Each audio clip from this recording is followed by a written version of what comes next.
Hello, my name is Chris Reeve and I'm the social media manager here at Fountain. I'm delighted today to be joined by one of our amazing account directors, Jonathan. Jonathan, how are you doing? Very well, sir. Thank you. Very well. Good. I'm pleased to hear you're doing well. It's clearly a lovely sunny day where you are, slightly cloudy where I am, but a bit jealous, but never mind. We will continue on. Today's video is what drives the search. So let's get straight into it.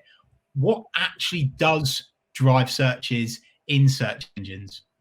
Chris, it's such an interesting question. And the thing that there are many things that drive search, but the things that drive it for us that we find really interesting are often the things around us. They're the things that we see and the things that we talk about and the things that we hear referenced in the media and on TV programs. There are so many things that drive a search.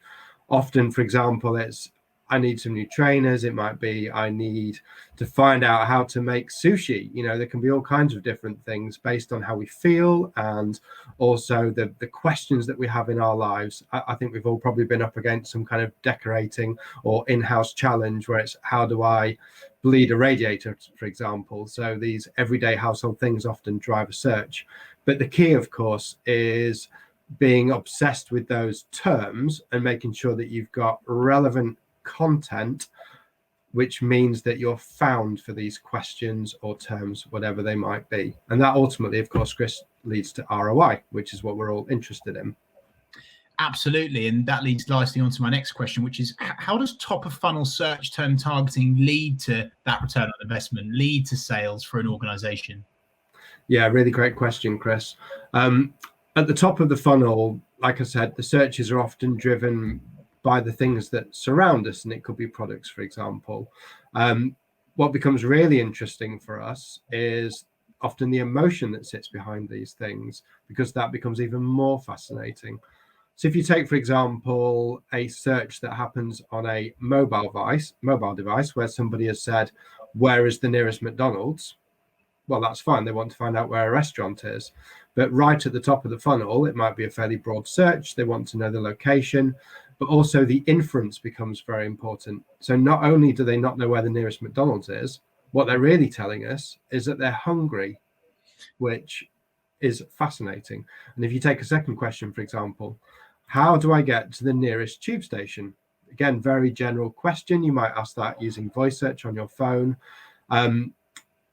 And again, you might think it's just a matter of a map response. Somebody wants to be shown on a map where something is, but actually what they might really mean is, Chris, I'm lost. I don't know where I'm going. So the inference of that search is super, super interesting. Again, we talk about broader top of funnel. There might be a search that says, I need a new dinner jacket. Again, the inference of that is broader. What is it you've got coming up? Do you have a christening? Do you have a wedding? Do you have a work function? All of these things are super interesting. And these are the areas where we start to question what good content looks like on a website. So you might think you need to rank just for dinner jackets, but actually you need to rank for things around christenings and weddings and graduations and interviews and all of these kinds of things. So yeah, it's a really interesting question. And I think, you know, voice in particular is really changing how we think about the top of funnel search. Like, you know, where is that search happening? Yeah, and that leads nicely along again, Jonathan, to my last question, which is about voice. Of course, it's here and it's getting bigger and better, and the tech is there now for voice to really go through the roof. In my opinion, in the next few years, it's already going through the roof, of course, with Alexa and such like. How is voice search having an effect on search terms in search engines, Jonathan? I think there's two things. There's the more general curiosity. So, you know, we've probably all asked our devices things like, what's the weather going to be like today? Again, which you think about the inference means, what should I be wearing? When are Norwich City playing next, for example? Whether Alexa knows if they'll win or not is a different question. You know, things like, how do I remove a splinter? These are all things that we ask our devices. One of the most fascinating lenses, Chris, that I think we can look through as these devices become more common is actually the location of the device itself. So for us, this is very, very interesting.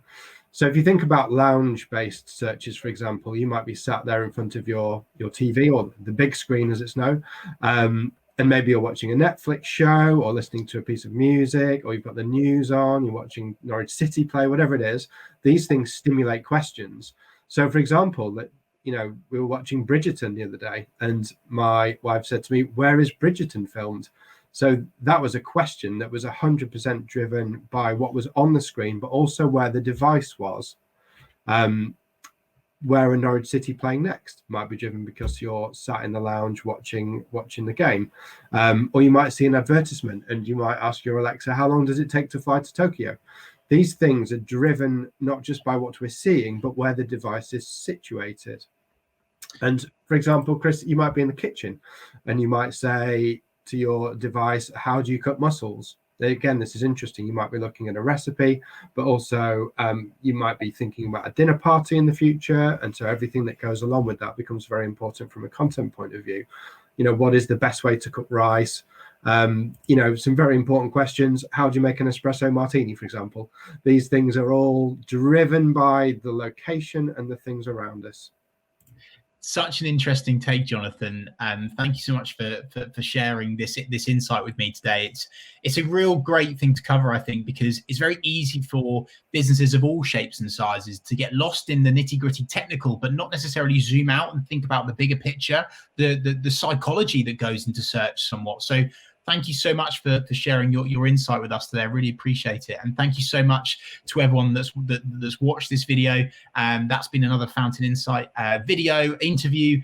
Please feel free to engage with us on social. If you do have any questions for Jonathan, feel free to reply to us on LinkedIn, Twitter, we're at Fountain Team.